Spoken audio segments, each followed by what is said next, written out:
Hi guys.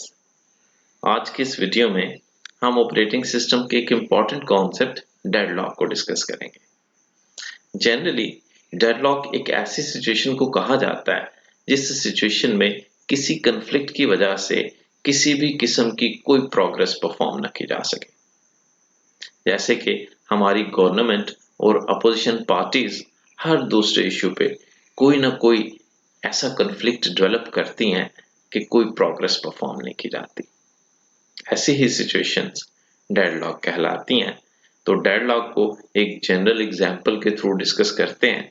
आप एक round about देख रहे हैं। इस राउंड अबाउट में ये व्हीकल नंबर 1 जो है ये वेट कर रही है कि व्हीकल नंबर 2 जो है ये अपनी स्पेस को रिलीज करे। व्हीकल नंबर 1 ने राउंड अबाउट की इस स्पेस को ऑक्युपाई किया और उसके बाद वेट कर रही है कि व्हीकल नंबर 2 जो है वो राउंड अबाउट की इस स्पेस को रिलीज कर दे। जबकि व्हीकल नंबर 2 जो है वो भी वेटिंग स्टेट में है और ये वेट कर रही है व्हीकल 2 के व्हीकल 3 जो है ये राउंड अबाउट की स्पेस को रिलीज करे। इसी तरह से व्हीकल नंबर 3 जो है ये भी अपनी स्पेस को रिलीज नहीं करेगी और ये वेट करेगी कि व्हीकल नंबर 4 जो है ये अपनी स्पेस को रिलीज करे। और व्हीकल नंबर 4 ये भी वेटिंग स्टेट में है और ये व्हीकल नंबर 4 वेट कर रही है कि व्हीकल नंबर 1 जो है वो अपनी ऑक्युपाइड स्पेस को रिलीज करे। ये वो कन्फ्लिक्ट है जो कन्फ्लिक्ट रिजॉल्व नहीं होगा और इस कन्फ्लिक्ट की वजह से कोई प्रोग्रेस नहीं होगी और इस सिचुएशन को डेडलॉक कहा जाएगा। तो डेफिनेटली ये सिचुएशन सिर्फ यहीं तक लिमिटेड नहीं होगी, इसमें बाकी व्हीकल्स भी इन्वॉल्व होंगी लाइक दिस। तो फिर ये वो सिचुएशन होगी जिस सिचुएशन में कोई भी प्रोग्रेस परफॉर्म नहीं होगी और ये डेडलॉक अकर होगा। लखनऊ के दो नवाब साहबान का किस्सा तो आपने सुन रखा होगा। कहते हैं कि एक प्लेटफॉर्म पे लखनऊ के दो नवाब साहबान मिल गए। गाड़ी आई, प्लेटफॉर्म पे रुकी तो पहले नवाब साहब ने दूसरे नवाब साहब से कहा कि किबला पहले आप। दूसरे नवाब साहब ने वापस पहले नवाब साहब से कहा, नहीं नवाब साहब, पहले आप, पहले आप, पहले आप। तो बस फिर पहले आप की वजह से वो कन्फ्लिक्ट हुआ कि डेडलॉक हो गया और इसी डेडलॉक में गाड़ी ये जा वो जा। वहां पे तो डेडलॉक में गाड़ी निकल गई और यहाँ पे डेडलॉक पे गाड़ी निकल नहीं रही। वो भी डेडलॉक, ये भी डेडलॉक। ऑपरेटिंग सिस्टम में भी मल्टी प्रोग्रामिंग एनवायरनमेंट में जब एक टाइम पे बहुत से प्रोसेस एग्जीक्यूट किए जाते हैं तो प्रोसेस के बिटवीन में भी समटाइम्स इस तरह के कन्फ्लिक्ट आते हैं कि कोई यूजफुल एक्टिविटी परफॉर्म नहीं होती, कोई प्रोसेस अपनी प्रोसेसिंग कंप्लीट नहीं कर सकता, कोई प्रोग्रेस परफॉर्म नहीं होती। तो ऑपरेटिंग सिस्टम में भी इसी तरह की सिचुएशन जो है वो डेडलॉक कहलाती है। डेडलॉक इन ऑपरेटिंग सिस्टम, हम इस कॉन्सेप्ट के लिए सिस्टम मॉडल को पहले डिस्कस करेंगे। एक सिस्टम में बहुत से रिसोर्सेज मौजूद होते हैं, जैसे कि सीपीयू साइकिल रिसोर्स है, मेमोरी स्पेस इंपॉर्टेंट रिसोर्स है, तमाम IO devices and storage devices जो हैं ये भी सिस्टम रिसोर्सेज कहलाती हैं। और एक प्रोसेस को एग्जीक्यूट होने के लिए, एक प्रोसेस को अपनी एग्जीक्यूशन के लिए डिफरेंट टाइप ऑफ रिसोर्सेज को यूज करना होता है। अब प्रोसेस रिसोर्स को किस तरह से यूज करते हैं? जब किसी प्रोसेस ने किसी रिसोर्स को यूज करना है, लाइक मेमोरी स्पेस को यूज करना है या आईओ डिवाइस को यूज करना है, तो वो प्रोसेस उस रिसोर्स के लिए पहले रिक्वेस्ट करेगा। जब एक प्रोसेस किसी रिसोर्स के लिए रिक्वेस्ट करेगा सिस्टम को, तो अगर वो रिसोर्स अवेलेबल है, वो रिसोर्स फ्री है, उस रिसोर्स को कोई दूसरा प्रोसेस यूज नहीं कर रहा, तो तब वो रिसोर्स रिक्वेस्टिंग प्रोसेस को एलोकेट कर दिया जाएगा यूज करने के लिए। फिर वो प्रोसेस उस रिसोर्स को यूज करेगा और यूज करने के बाद फाइनली उसको रिलीज कर देगा। लेकिन अगर एक इस तरह की सिचुएशन हो कि प्रोसेस रिसोर्स के लिए रिक्वेस्ट करें और वो रिसोर्सेज जिनके लिए रिक्वेस्ट की जा रही है, उन रिसोर्सेज को किसी दूसरे प्रोसेसेस जो हैं उन्होंने ऑक्यूपाई किया हो और वो भी वेटिंग स्टेट में हो। वो जो हमने राउंड अबाउट की एग्जांपल देखी थी, अगर प्रोसेस उस तरह के वेटिंग स्टेट में इन्वॉल्व होंगे तो ऑपरेटिंग सिस्टम में ये सिचुएशन डेडलॉक कहलाएगी। डेडलॉक के लिए सिस्टम में 4 नेसेसरी कंडीशंस का होना जरूरी है और ये कंडीशंस साइमल्टेनियसली सिस्टम में अगर होंगी तो सिस्टम में डेडलॉक होगा। First condition is mutual exclusion. Mutual exclusion means कि जितने भी रिसोर्सेज जो कि डेडलॉक में इन्वॉल्व हैं, उन रिसोर्सेज में से एटलीस्ट वन रिसोर्स ऐसा होना चाहिए जो नॉन शेयरेबल हो। सिस्टम के कुछ रिसोर्स शेयरेबल होते हैं और कुछ रिसोर्सेज नॉन शेयरेबल होते हैं। जैसे कि प्रिंटर जो है वो एक नॉन शेयरेबल रिसोर्स है। प्रिंटर को दो प्रोसेस सेम टाइम पे यूज नहीं कर सकते। दो डिफरेंट फाइल्स सेम टाइम पे प्रिंटर से प्रिंट नहीं की जा सकती। Printer is a non shareable resource. हाँ, रीड ओनली फाइल जो है वो शेयरेबल रिसोर्स हो सकता है। तो सिस्टम के कुछ रिसोर्सेज शेयरेबल रिसोर्सेज होंगे और कुछ रिसोर्सेज नॉन शेयरेबल रिसोर्सेज होंगे। म्यूचुअल एक्सक्लूजन की कंडीशन ये है कि सिस्टम में वो रिसोर्सेज जो कि डेडलॉक में इन्वॉल्व हैं, उन रिसोर्सेज में से एटलीस्ट वन रिसोर्स जो है वो नॉन शेयरेबल होना चाहिए। Second condition is hold and wait. Hold and wait जिस तरह से हमने वो राउंड अबाउट की एग्जांपल डिस्कस की, उसी तरह से ऑपरेटिंग सिस्टम में एक प्रोसेस एक रिसोर्स को ऑक्यूपाई करेगा, एटलीस्ट वन रिसोर्स को होल्ड करेगा और एक ऐसे रिसोर्स का वेट करेगा जो रिसोर्स किसी दूसरे प्रोसेस ने ऑक्यूपाई किया हुआ है। ये condition hold and wait condition कहलाएगी कि डेडलॉक में जो प्रोसेस इन्वॉल्व हैं वो प्रोसेस इस तरह से इन्वॉल्व होंगे कि हर एक प्रोसेस जो है उसने एटलीस्ट एक रिसोर्स होल्ड किया हो और एटलीस्ट वन रिसोर्स के लिए वो वेट भी कर रहा हो। Another third condition for deadlock is no preemption. No preemption means कि इस सारी सिचुएशन को इंटरप्ट नहीं किया जाएगा। ना तो सिस्टम में किसी किस्म की इंटरप्शन की जाएगी और ना ही कोई ऐसा प्रोसेस होगा जो उस सिचुएशन को इंटरप्ट करेगा। इट मींस कि कोई प्रायोरिटी प्रोसेस नहीं होगा जो कि इंटरप्ट कर सके दूसरे प्रोसेस को।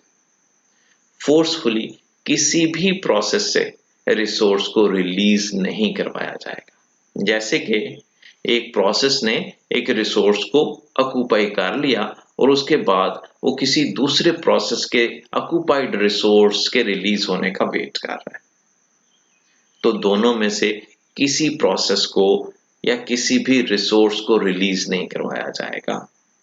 किसी किस्म की कोई इंटरप्शन नहीं की जाएगी। That is called no preemption. And fourth and necessary condition for deadlock is circular wait. Circular wait में ये जो waiting state है ये एक सर्कल कंप्लीट करेगी। ये सर्कल किस तरह से कंप्लीट होगा कि P1 प्रोसेस नंबर 1 जो है ये एक रिसोर्स को होल्ड करेगा और दूसरे ऐसे रिसोर्स का वेट करेगा जो प्रोसेस 2 के पास होगा, जिसको प्रोसेस 2 ने ऑक्यूपाई किया है, और प्रोसेस 2 एक ऐसे रिसोर्स का वेट करेगा जिसको प्रोसेस 3 ने ऑक्यूपाई किया हुआ है, और प्रोसेस 3 भी किसी ना किसी रिसोर्स को होल्ड करेगा और किसी ऐसे रिसोर्स का वेट करेगा जो रिसोर्स प्रोसेस 4 ने ऑक्यूपाई किया हुआ है,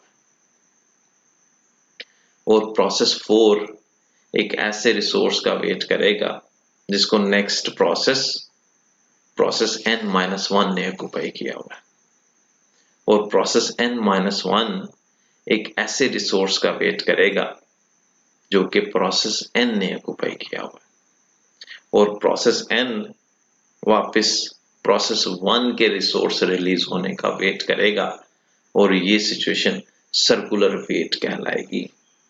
जब ये वेट का सर्कल कंप्लीट होगा तो इसको सर्कुलर वेट कहा जाएगा।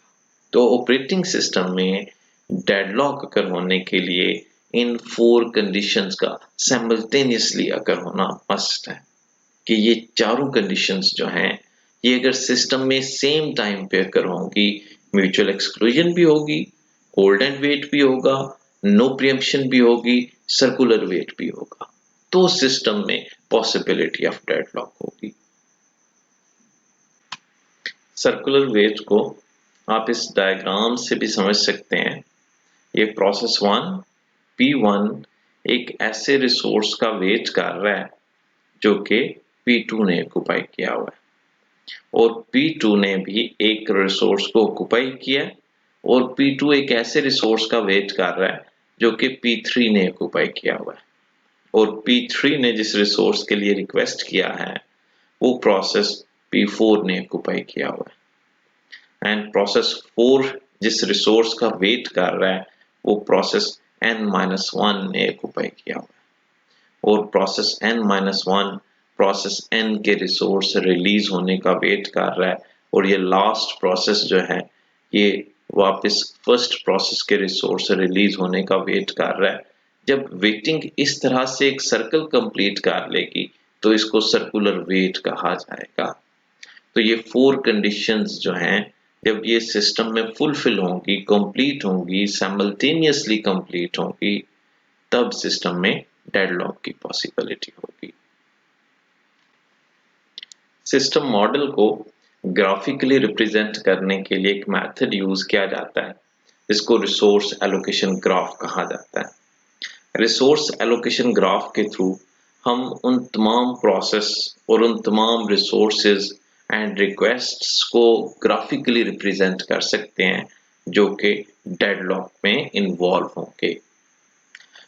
तो इन अदर वर्ड्स के हम रिसोर्स एलोकेशन ग्राफ के थ्रू डेडलॉक को आइडेंटिफाई कर सकते हैं। ये एक ग्राफिकल मेथड है जिसके थ्रू सिस्टम को मॉडल किया जा सकता है। तो इसमें सिस्टम को मॉडल करने के लिए डिफरेंट सिंबल्स यूज किए जाते हैं, जैसे कि प्रोसेस को रिप्रेजेंट करने के लिए सर्कल सिंबल को यूज किया जाता है। रिसोर्स को रिप्रेजेंट करने के लिए ये रेक्टेंगल सिंबल या रेक्टेंगल साइन यूज किया जाएगा। इसी तरह इस रेक्टेंगल में फर्दर ये स्मॉल 4 रेक्टेंगल्स आप देख रहे हैं, इट मींस कि ये एक ऐसा रिसोर्स टाइप है जिसके 4 इंस्टेंस हैं। जैसे कि अगर प्रिंटर एक रिसोर्स है तो एक सिस्टम के साथ अगर 4 प्रिंटर्स मौजूद हैं तो प्रिंटर रिसोर्स कहलाएगा और ये 4 प्रिंटर उस रिसोर्स के इंस्टेंस होंगे। Next, process I is requesting instance of RJ। ये RJ रिसोर्स है जिसके 4 इंस्टेंस हैं और ये प्रोसेस PI जो है ये इस रिसोर्स के लिए रिक्वेस्ट कर रहा है। जब एरो जो है वो पॉइंटिंग टुवर्ड्स रिसोर्स होगा तब प्रोसेस रिसोर्स के लिए रिक्वेस्ट करेगा।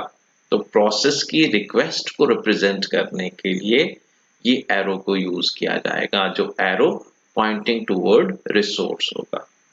इसी तरह से अगर एरो पॉइंटिंग टुवर्ड्स प्रोसेस होगा तो इट मींस कि प्रोसेस ने इस रिसोर्स को ऑक्युपाई किया हुआ है कि प्रोसेस के पास ये हेल्ड रिसोर्स है। यहाँ पे आप देख रहे हैं PI is holding an instance of RJ कि PI ने RJ के रिसोर्स को ऑक्युपाई किया। यहाँ पे प्रोसेस PI ने रिसोर्स रिक्वेस्ट किया और यहाँ पे उसकी रिक्वेस्ट को फुलफिल किया गया, उसको वो रिसोर्स ग्रांट किया गया और प्रोसेस ने इस रिसोर्स को ऑक्युपाई कर लिया यूज करने के लिए। एग्जाम्पल देखें रिसोर्स एलोकेशन ग्राफ की। इसमें हम 3 प्रोसेस देख रहे हैं, P1, P2 एंड P3।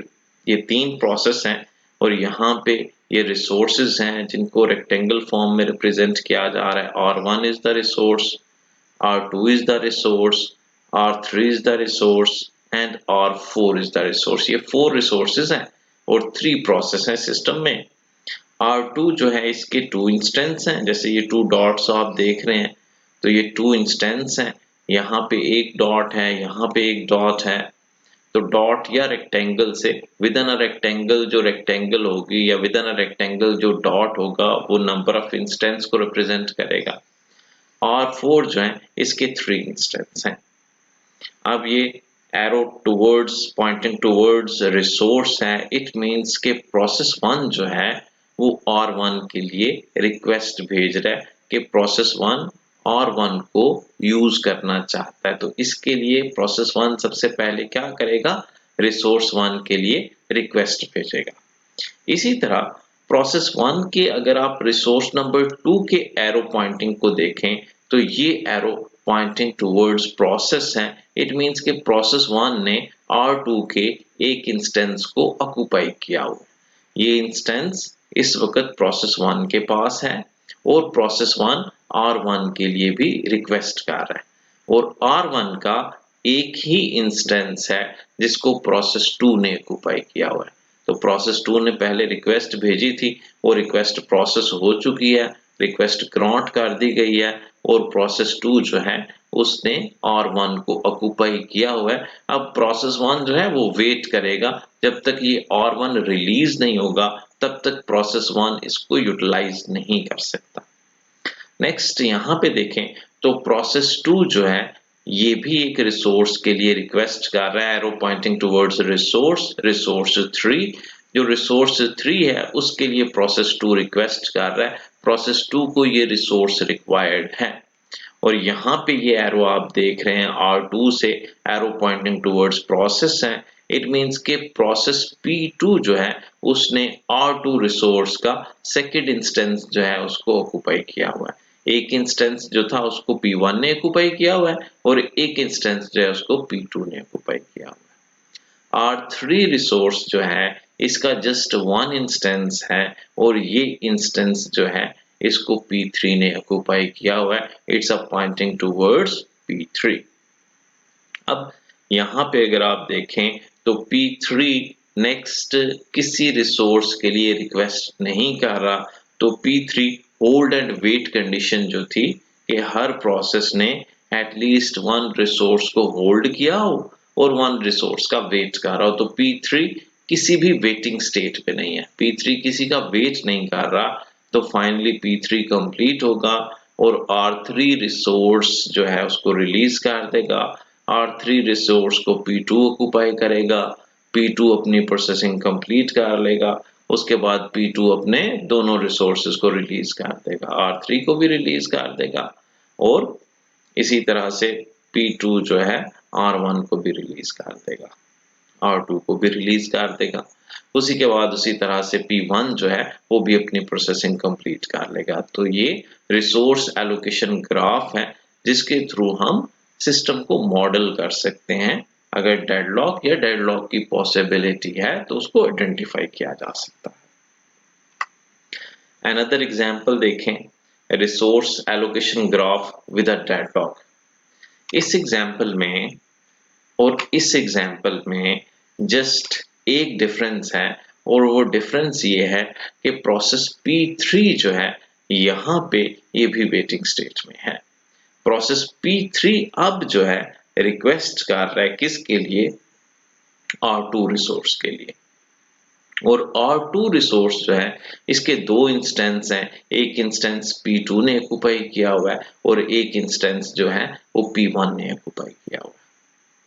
अब ये वो सिचुएशन है जो कि डेडलॉक कहलाएगी। अब इनमें से कोई भी प्रोसेस कंप्लीट नहीं होगा कि हर एक प्रोसेस जो है उसने एटलीस्ट 1 रिसोर्स ऑक्यूपाई किया हुआ है, एक रिसोर्स ऑक्यूपाई किया हुआ है और दूसरे प्रोसेस के रिसोर्स रिलीज होने का वेट कर रहा है। प्रोसेस 1 को अगर हम देखें तो प्रोसेस 1 जो है इसने ये R2 इस इंस्टेंस को ऑक्यूपाई किया हुआ है और इसके लिए वेट कर रहा है। ये रिसोर्स इसको नहीं मिलेगा बिकॉज ये रिसोर्स जो है इसको P2 ने ऑक्यूपाई किया हुआ है और P2 जो है इसको ऑक्यूपाई करने के बाद खुद भी एक रिसोर्स का वेट कर रहा है और जिस रिसोर्स के लिए P2 ने रिक्वेस्ट किया है वो रिसोर्स R3 प्रोसेस 3 ने ऑक्यूपाई किया हुआ है और प्रोसेस 3 भी एक रिसोर्स का वेट कर रहा है। प्रोसेस 3 ने जिस रिसोर्स के लिए रिक्वेस्ट की है उस रिसोर्स का एक इंस्टेंस P2 के पास है, एक इंस्टेंस P1 के पास है। तो ना तो P1 कंप्लीट होगा, ना ही P2 फिर कंप्लीट होगा और फाइनली ना ही P3 कंप्लीट होगा। ये सिचुएशन ऑपरेटिंग सिस्टम में डेडलॉक कहलाएगी। Graph with a cycle but no deadlock. यहाँ पे आपने देखा कि यहाँ पे एक साइकिल फॉर्म हो रहा है, साइकिल कंप्लीट हो रहा है और डेडलॉक भी अकर हो रहा है। इस एग्जांपल में हम देखते हैं कि यहाँ पे साइकिल तो कंप्लीट होगा लेकिन इसमें डेडलॉक नहीं होगा। इस एग्जांपल में P1, P2, P3 and P4 4 process हैं। प्रोसेस 1 जो है ये रिसोर्स 1 के लिए रिक्वेस्ट कर रहा है। रिसोर्स 1 के 2 इंस्टेंस हैं, एक इंस्टेंस P2 ने ऑक्युपाई किया हुआ है, एक इंस्टेंस को P3 ने ऑक्युपाई किया हुआ है। एंड प्रोसेस 1 जो है इसने भी एक रिसोर्स को ऑक्युपाई किया हुआ है, दैट इज R2, और R2 का जो सेकंड इंस्टेंस है उसको P4 ने ऑक्युपाई किया हुआ है। इसी तरह R1 के 2 इंस्टेंस हैं, एक इंस्टेंस P2 के पास है, एक इंस्टेंस P3 के पास है एंड P3 नेक्स्ट रिक्वेस्ट कर रहा है R2 के लिए। R2 के 2 इंस्टेंस हैं जो कि ऑलरेडी ऑक्युपाइड है। तो यहाँ पे ये साइकिल फॉर्म हो रहा है, ये साइकिल, लेकिन इसके बावजूद डेडलॉक अकर नहीं होगा। डेडलॉक इसलिए अकर नहीं होगा कि यहाँ पे जो रिसोर्सेज हैं उनके मल्टीपल इंस्टेंसेस हैं। R1 के 2 इंस्टेंसेस हैं, R2 के 2 इंस्टेंसेस हैं। जब R1 के 2 इंस्टेंसेस हैं और एक इंस्टेंस जो है वो P2 ने ऑक्युपाई किया हुआ है और ये P2 खुद वेटिंग स्टेट में नहीं है, ये किसी और रिसोर्स के रिलीज होने का वेट नहीं कर रहा, तो P2 फाइनली कंप्लीट होगा। जब P2 कंप्लीट होगा तो ये अपने रिसोर्स को रिलीज कर देगा। यहाँ पे भी आप इसी तरह देख सकते हैं कि P4 जो है ये भी वेटिंग स्टेट में नहीं है, ये किसी भी रिसोर्स का वेट नहीं कर रहा, किसी दूसरे प्रोसेस का वेट नहीं कर रहा। तो P4 भी फाइनली जब कंप्लीट होगा तो अपने इस रिसोर्स को रिलीज कर देगा। जब ये रिसोर्स और ये रिसोर्स रिलीज होंगे या इनमें से कोई भी एक रिसोर्स रिलीज होगा तो अदर प्रोसेस जो सिस्टम में मौजूद हैं P1 एंड P3 ये भी अपनी एग्जीक्यूशन को कंप्लीट कर सकेंगे। तो यहाँ पे ग्राफ जरूर फॉर्म हो रहा है लेकिन इसमें डेडलॉक नहीं हो रहा। Some basic facts. अगर रिसोर्स एलोकेशन ग्राफ में कोई साइकिल फॉर्म नहीं होगा तो फिर डेडलॉक भी नहीं होगा। जैसे अभी हमने रिसोर्स एलोकेशन ग्राफ में सिस्टम को मॉडल किया, तो अगर हम सिस्टम मॉडल करने के बाद ये देखें कि इसमें कोई साइकिल एग्जिस्ट नहीं करता तो इट मीन्स सिस्टम में डेडलॉक नहीं होगा। हाँ, अगर रिसोर्स एलोकेशन ग्राफ में साइकिल एग्जिस्ट करता है तो फिर दो पॉसिबिलिटीज होंगी। पहली पॉसिबिलिटी ये है कि अगर हर रिसोर्स का एक ही इंस्टेंस है तो फिर 100% डेडलॉक होगा। लेकिन अगर मल्टी इंस्टेंस रिसोर्सेज हैं, मल्टी इंस्टेंस रिसोर्सेज मींस कि रिसोर्सेज के मल्टीपल इंस्टेंस हैं, तो फिर पॉसिबिलिटी ऑफ डेडलॉक होगी। Thank you very much.